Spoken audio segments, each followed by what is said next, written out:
Agression physique versus morale. Comment notre cerveau réagit? Bienvenue dans cette exploration fascinante des méandres de notre cerveau. Aujourd'hui, nous allons plonger dans un sujet aussi complexe qu'intrigant.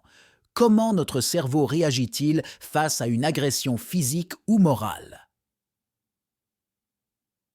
La neuroscience et la psychologie nous offrent des réponses éclairantes. Alors, préparez-vous à un voyage dans les profondeurs de notre conscience. Pour commencer, il est crucial de comprendre ce que sont les agressions physiques et morales. Une agression physique implique une attaque directe sur notre corps, telle que frapper, pousser ou toute autre forme de violence physique.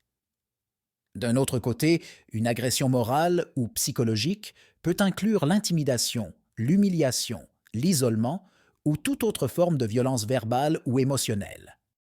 Que se passe-t-il dans notre cerveau lorsqu'une agression se produit?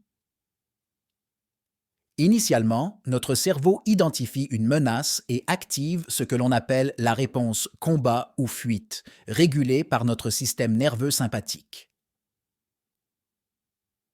Cette réponse prépare le corps à réagir rapidement pour notre survie. En cas d'agression physique, le cerveau libère des hormones de stress comme l'adrénaline et le cortisol, accélérant le rythme cardiaque et augmentant la tension musculaire. Il nous prépare soit à affronter la menace, soit à fuir pour préserver notre sécurité. Face à une agression morale, la réaction cérébrale peut être plus complexe. Les régions du cerveau impliquées dans le traitement des émotions, comme l'amygdale et le cortex préfrontal, sont activées. Cela peut entraîner des réactions émotionnelles comme la peur, la colère ou la tristesse, et des réflexions sur l'événement agressif, influençant ainsi notre estime de soi et nos relations sociales. Les agressions répétées, qu'elles soient physiques ou morales, peuvent avoir des effets durables sur notre bien-être mental et physique. Elles peuvent engendrer du stress chronique, de l'anxiété, de la dépression et même des troubles post-traumatiques. Il est possible de travailler sur nos réactions face aux agressions, en développant des stratégies de résilience et en cherchant un soutien thérapeutique si nécessaire. La compréhension et l'acceptation de nos réponses émotionnelles peuvent être des étapes cruciales vers la guérison. Cependant, il est important de souligner que la résilience n'est pas une solution en soi. Elle fait partie d'un processus plus large qui peut nécessiter du temps, de l'effort et parfois l'accompagnement d'un professionnel.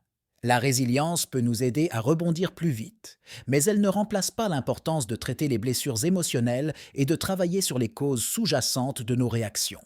Ainsi, une approche holistique et bienveillante envers soi-même est fondamentale pour naviguer à travers les eaux tumultueuses des agressions physiques et morales et pour promouvoir une guérison durable. La complexité de notre cerveau face aux agressions est un voyage d'apprentissage continu. En comprenant mieux les mécanismes, nous nous armons de connaissances pour naviguer à travers les défis de la vie. Merci de nous avoir rejoints dans cette exploration.